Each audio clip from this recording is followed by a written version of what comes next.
Bonjour à tous, bienvenue sur ma chaîne principale. Aujourd'hui, nous aborderons les secrets du langage corporel jusqu'à la façon dont vous bougez, la façon dont vous agissez, des astuces, des trucs basés sur la psychologie qui vont vous rendre plus attirant, plus séduisant, plus charismatique, plus aimable, etc. La liste est longue. Alors, pourquoi le langage corporel est-il important? Il est important non seulement parce qu'il signale au monde qui nous sommes, notre confiance en nous et comment nous nous sentons par rapport à nous-mêmes et au monde, mais aussi parce qu'il peut réellement façonner qui nous sommes. Par exemple, avez-vous déjà entendu dire que si vous redressez vos épaules et vous tenez dans la pose de super-héros, vous vous sentirez automatiquement plus confiant? C'est votre langage corporel qui signale à votre cerveau que je me sens confiant quand je fais ça. Agissons donc avec plus de confiance. Si vous faites une présentation et que vous avez ce langage corporel ouvert, vous savez que vous prenez de l'espace dont nous parlerons dans un instant. Vous bougez, vous signalez à l'auditoire que vous êtes sûr de vous et que vous êtes quelqu'un à qui il devrait écouter. Le langage corporel est votre super pouvoir car nous pouvons aussi feindre notre langage corporel. Par exemple, dans les cas où je ne me sens pas confiante ou que je me sens un peu insécurisée, je serai très attentive à mon langage corporel et à la façon dont je me présente au monde. Donc, si nous nous sentons insécurisés et manquons de confiance, naturellement, nous voulons occuper moins d'espace. Nous voûtons nos épaules et avons probablement un regard vers le bas. Ce regard indique que nous nous soumettons actuellement. Nous ne nous sentons pas bien, nous regardons vers le bas, nous nous sentons faibles et impuissants. Les gars, redressez vos épaules et faites quelques exercices de posture. Vous ne pouvez pas avoir cette aura de confiance et pourtant vous êtes toujours comme ça. Ça ne fonctionne pas comme ça. Corrigez votre posture, qui ne se limite pas au retrait des épaules, mais inclut aussi la façon dont nous marchons. Cela concerne principalement nos hanches et notre démarche. Quand vous serrez la main de quelqu'un, je ne veux jamais que vous leur donniez une poignée de main faible. À 12 ans, ma mère possédait une étagère de livres d'affaires. C'est vrai, beaucoup étaient de Donald Trump et elle me les donnait à lire et je n'oublierai jamais qu'il a dit dans son livre de ne jamais donner une poignée de main faible à quelqu'un. Je ne ferai pas affaire avec quelqu'un qui a une poignée de main faible parce que c'est un signal de qui nous sommes et de notre conviction, notre force. Je m'en suis toujours souvenu depuis un très jeune âge. Désormais, lorsque je serre la main à quelqu'un, j'ai une poigne très ferme. Et chaque fois, il me complimentait. Le contact visuel, comme mentionné précédemment, est essentiel pour une bonne communication. Donc, un contact visuel comme celui-ci pendant 3 à 5 secondes, et ensuite vous pouvez détourner le regard. Revenez, détournez le regard, revenez. Les personnes peu sûres d'elles regarderont toujours vers le bas, ou ils regarderont n'importe où, sauf vous. Avez-vous déjà été à un rendez-vous et l'autre personne où vous êtes tellement nerveux que vous pourriez les regarder? Et vous détournez aussitôt le regard. Je sais qu'il y a eu des instants où j'ai été vraiment nerveuse et je trouve que je ne peux même pas établir un contact visuel avec eux et je serai comme « Oh, mais cela indique de la nervosité et que vous ne vous sentez pas confiant à ce moment-là. » Donc, surtout dans des situations où vous devez montrer que vous êtes confiant. Par exemple, si vous vous engagez dans une bataille juridique, d'accord, votre avocat et l'autre avocat, ils ont une conversation face à face lorsqu'ils vous présentent une offre. Si vous avez l'air hésitant, que vous réduisez votre langage corporel, que vous baissez les yeux, ils peuvent dire que vous êtes agité, vous ne savez pas vraiment ce qui se passe, vous ne vous sentez pas confiant quant à votre côté de l'affaire, un contact visuel fort est si important. Et si vous vous sentez vraiment nerveux et que vous avez du mal à maintenir ce contact visuel, quelque chose que je fais est de flouter mes yeux. Comment vous bougez si vous bougez rapidement ou si vous êtes agité comme si vous bougiez constamment ou vous savez que vous jouez simplement avec des choses sur vous? Cela indique encore une fois de la nervosité, de l'agitation.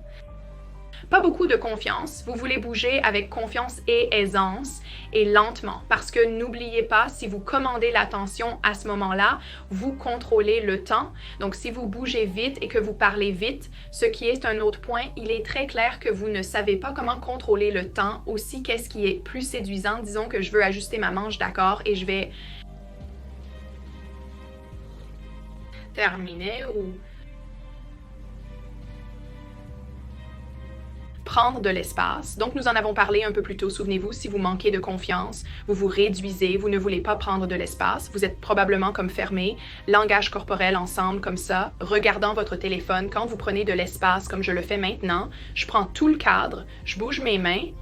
Un autre point, les gestes de la paume ouverte signale la confiance. Mais oui, prendre de l'espace, bouger si vous êtes en réunion, vous voulez utiliser vos bras, votre langage corporel. Si vous voulez commander la pièce, vous devriez aussi vous lever et vous promener et établir un contact visuel avec tout le monde dans la pièce. Les meilleurs orateurs sont toujours ceux qui regardent autour de la pièce et peut-être qu'ils fixeront quelqu'un pendant quelques secondes, puis ils regardent autour d'eux et ils s'assurent vraiment de balayer toute la pièce. Quand nous nous concentrons hyper sur une seule personne dans cette pièce, nous ne commandons pas l'audience, nous ne donnons pas notre attention au reste de l'audience, et c'est aussi, oui, signalant la confiance. Parler vers le bas si vous êtes américain ou une fille de la vallée, même moi je peux tomber dans cela, mais nous devons parler vers le bas. Les Américains ont tendance à avoir cette intonation ascendante à la fin où ils posent une question comme les Kardashians et ils parlent vers le haut au lieu de vers le bas. Donc, vers le bas, c'est très autoritaire et cela montre de la confiance dans votre façon de parler, comme si vous faisiez une déclaration. Faire une pause dans votre discours montre aussi comment vous maîtrisez une pièce. Par exemple, je viens de faire une pause. Que va-t-elle dire ensuite? Avoir la tête inclinée. Cela sous-entend inconsciemment à l'autre personne que vous êtes très engagé dans la conversation et cela fait se sentir quelqu'un de spécial autour de vous. Il vous aime naturellement plus. Je trouve que quand je suis vraiment intéressée par la conversation ou je me retrouve attirée par quelqu'un, ma tête sera tellement inclinée que je déteste ça. Il y a des moments où je suis en rendez-vous et je me surprends à faire comme ça. Oh ouais? Je dois me rappeler constamment de ne pas refaire ça tout au long de la soirée. D'accord? Avoir un sourire authentique, les gars. Mon sourire est-il faux ou réel en ce moment? Je suppose qu'on ne le saura jamais. Un vrai sourire. Nous savons en fait inconsciemment ce que c'est et c'est là où nos yeux se plissent, ils se froissent. C'est pourquoi quand les gens se font des injections de Botox, ce n'est pas très rassurant pour l'autre personne quand vous parlez à quelqu'un avec du Botox parce que vous ne pouvez même pas dire s'il vous donne un sourire authentique ou non. Saviez-vous que les expressions faciales sont considérées comme plus attrayantes? Donc, si vous vous faites des injections de Botox prématurées quand vous n'en avez pas besoin et que vous êtes complètement figé, cela peut vous faire paraître plus vieux et moins attirant. Abaissez le ton de votre voix si vous voulez être pris plus au sérieux. C'est quelque chose que je peux faire habituellement quand je filme mes vidéos YouTube, je parle comme ça, je bouge, mais quand je fais mes réunions, je vais être prise plus au sérieux que si je parle comme ça dans une réunion.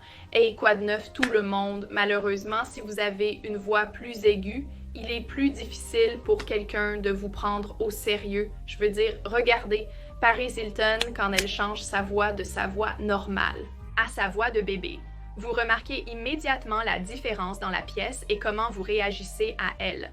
Quand quelqu'un parle, vous êtes en conversation, hocher la tête signifie que vous prêtez attention et que vous êtes engagé dans la conversation.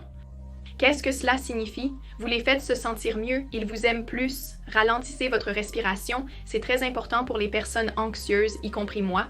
J'ai tendance à me dissocier beaucoup en cas d'anxiété et je respire vite et je ne peux pas m'en empêcher parce que je me sens tellement stressée. Donc, quelque chose à garder à l'esprit, c'est votre respiration et la méditation peut vraiment aider à cela et à se connecter davantage à votre corps parce que vous remarquerez dans des situations où vous commencez à respirer plus vite.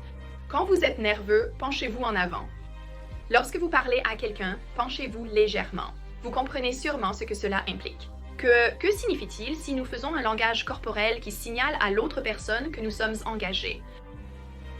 Il vous aime plus inconsciemment. Vous avez l'air plus confiant, blablabla. La liste continue d'accord et enfin vous en avez probablement entendu parler, mais le mouvement de miroir.